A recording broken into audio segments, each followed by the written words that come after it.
মাসআলা এক নাম্বার হলো রোজার ক্ষেত্রে আমাদের রোজার করণীয় কাজ হলো নিয়ত করা। নিয়ত কাকে বলে? নিয়ত বলে ইরাদাতুল কলব।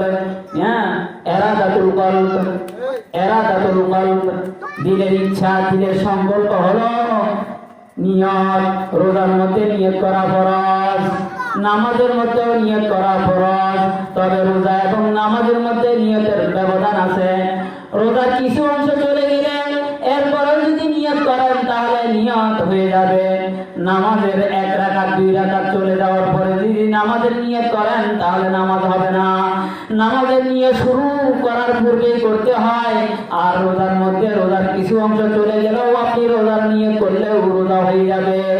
যেমন আপনি সাহারি খেতে পারেন নাই, ফজরের নামাজও করতে পারেন নাই, কিন্তু সকালবেলা ইচ্ছা রোজা রাখার, কিন্তু সাহারি খান নাই। সাহারি খাওয়ার সুন্নাত, সাহারি না খাইলে আপনার রোজা হবে না, যে এমন নয়। সকালবেলা আপনি রোজা রাখতে পারবেন। সকালবেলা আপনি রোজা নিয়ে যদি করেন আপনার রোজা হয়ে যাবে। কারণ মাসালা হলো যে সাহারির সময় থেকে নিয়ে একবার ইফতার পর্যন্ত এই সময়টাকে 2 ভাগে বিভক্ত করবেন। 1 ভাগের পূর্বে অর্ধেক হওয়ার পূর্বে যদি আপনার রোজা নিয়ত করেন তাহলে রোজা আদায় হয়ে যাবে। আর কাজা, অনেক রোজা আমাদের থেকে ছুটে যায়, এগুলোর কাজা আদায় করার ক্ষেত্রে রাতে নিয়ত করতে হবে।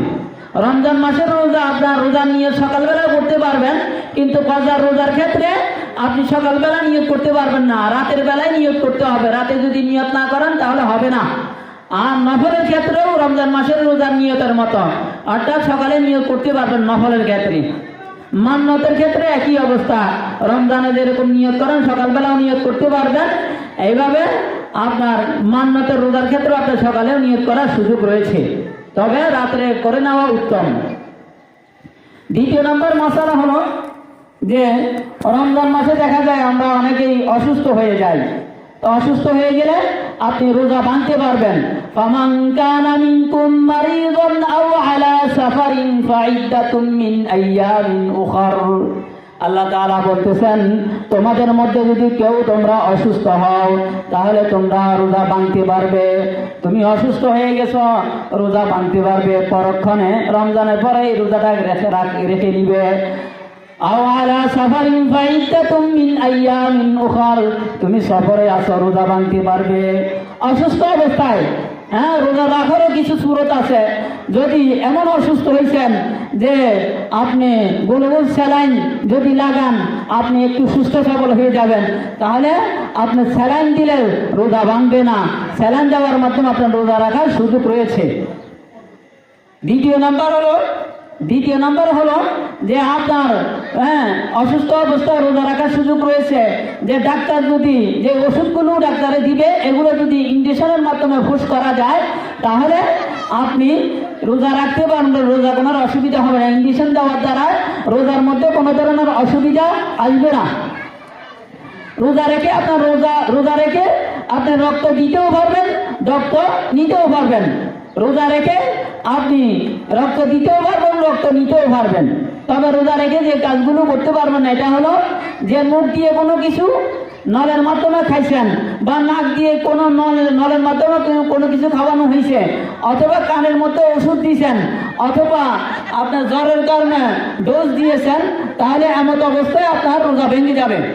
শুধু চোখের মধ্যে যদি আপনি ওষুধ ব্যবহার করেন তাহলে অজু ভঙ্গ হবে না, আপনার রোজা ভঙ্গ হবে না।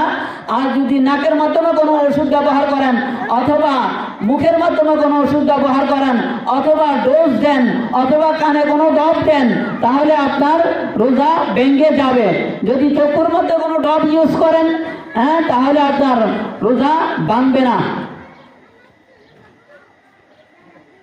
তো বলতেছিলাম, অসুস্থ ব্যক্তি এমন দেখা গেছে শাইখে ফানি হয়ে গেছে, অর্থাৎ অতিশয় বৃদ্ধ হয়ে গেছে, সে আর সুস্থ হবে না, আশঙ্কাজনক অবস্থা, তাহলে তার জন্য কাফারা একটি সুরত আছে যে তার একটি রোজার বিনিময়ে একজন গরিব মিসকিনকে 2 বেলা খানা খাওয়াই দিবেন। এই মাদ্রাসার অনেক গরিব ছাত্র আছে, এদেরকে আপনি সকাল বিকাল অর্থাৎ সাহারির খানা এবং সন্ধ্যাবেলার খানা, সন্ধ্যারাত্রের খানা খাওয়াই দিবেন, এক রোজার বিনিময়ে আদায় হয়ে যাবে। আপনি যদি সাহেবকে ভানি হয়ে যান, সুস্থ হওয়ার কোনো আশা নাই, এমত অবস্থায় এক রোজার জন্য 2 বেলা খানা খাওয়াবেন। আর যদি টাকা দেন তাহলে এক ফিতরা সমপরিমাণ টাকা দিয়ে দিলে এক রোজার বিনিময় আদায় হয়ে যাবে। এরপরে দেখা গেছে আপনার সুস্থ হওয়ার পরে আপনি অসুস্থ হয়ে গেছেন, আর সুস্থ হওয়ার আশঙ্কা নাই, যদি আপনি সুস্থ হয়ে যান পরক্ষণে, তাহলে আপনাকে এই রোজাগুলো আবার রাখতে হবে। আর আপনি যে খানা খাওয়াইলেন অথবা টাকা দিয়ে দিলেন, এগুলো আপনার সৎকা হিসেবে আদায় হয়ে যাবে, কিন্তু সুস্থ হয়ে গেলে এই রোজাগুলো আপনাকে রাখতে হবে, এই রোজাগুলো আপনাকে রাখতে হবে। তো বলতেছিলাম যে মহিলাদের কয়েকটি মাসালা আলোচনা করি।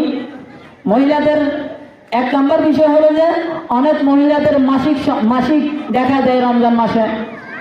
দেখা গেছে সকালবেলায় তার হঠাৎ মাসিক দেখা দিয়েছে, এমত অবস্থায় পরক্ষণে যে সময়টা, এই সময়টার মধ্যে সে খাইতে পারবে। যখনই তার রক্ত দেখা গেছে, যখনই তার মাসিক দেখা গেছে, ওই সময় থেকে নিয়ে সে খাইতে পারবে, তবে ছোট বাচ্চাদের সামনে খাবে না।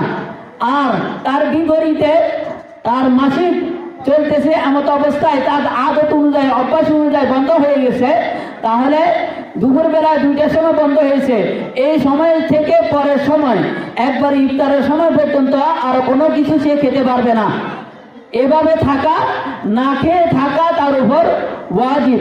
যদি এই পরের সময়টা সে খায় তাহলে সে গুনাহগার হবে।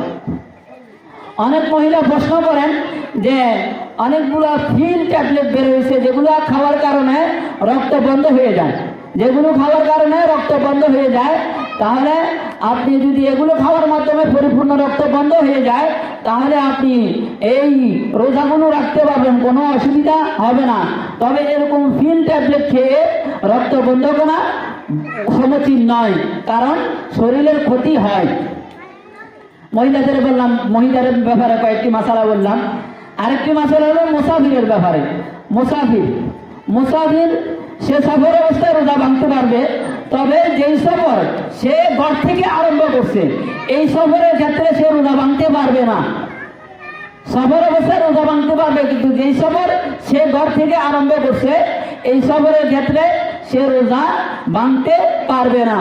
অথবা সে সফরে ছিল, সফর থেকে বাড়িতে আসছে 3টার সময় বা 2টার সময় সে বাড়িতে আসছে, এমত অবস্থায় 2টা থেকে ইফতার করার সময় পর্যন্ত আর সে কোনো কিছু খাইতে পারবে না। এই মশালাগুলো অনেক ভাই আমরা জানি না। আরেকটি মশালা হলো যে অনেক রমজান মাসে অনেক ভাইয়ের শ্বাসকষ্টের সমস্যা দেখা যায় রোজার কারণে।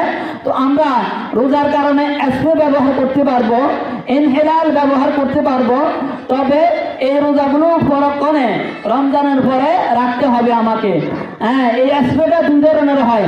একটা স্প্রে হলো নাকে দেওয়ার কারণে ভিতরে হুলকুমে যায়, হুলকুমে যদি যায় তাহলে আপনার রোজা ভেঙে যাবে। আরেকটা স্প্রে আছে হুলকুমে যায় না, আপনার পেটের ভিতরে যায় না, শুধু পেঁয়াজের মতো ঝাঁস মারে। এই স্প্রে ব্যবহার করলে আপনার রোজা কি হবে না, ভঙ্গ হবে না।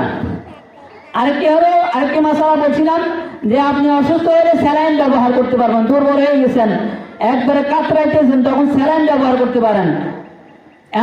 এমন যেন না হয় যে আমার রোজার কারণে দুর্বলতা লাগতেছে, আমি দুর্বলতাকে দূর করার জন্য এমনি অনায়াসে রোজা রাখার জন্য একটা স্যালাইন লাগাই রাখলাম, এটা করা ঠিক হবে না। এরকম যদি করি এই কাজটা মাকরুহ হবে। তো অনেকগুলো মাসালা আলোচনা হয়েছে, এগুলোর উপর আমাকে সকলকে আমল করার তৌফিক দান করেন। ওয়া আখিরু দাওয়ানা আলহামদুলিল্লাহি রাব্বিল আলামিন।